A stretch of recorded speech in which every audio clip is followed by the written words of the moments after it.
The Supreme Court on Thursday stayed the operation of the Centre's March 20 notification regarding the Press Information Bureau's fact-checking unit FCU until the Bombay High Court takes a final decision on petitions challenging the 2023 amendments to the information technology rules.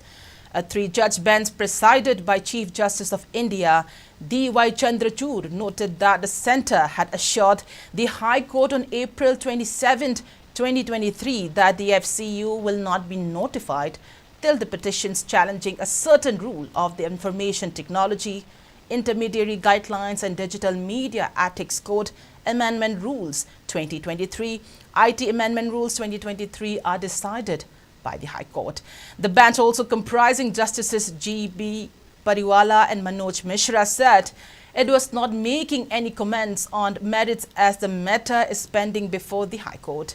The full bench is of the considered view that the challenge which is pending before High Court implicates core values impinging on the freedom of speech, which is protected by Article 19. Since all the issues await the adjudication of the High Court, the bench is desisting from expressing any opinion on merits which may ultimately have the impact of foreclosing a full and fair consideration by the third judge of the High Court. The order said, it said that the challenges to rule in question involves serious constitutional questions.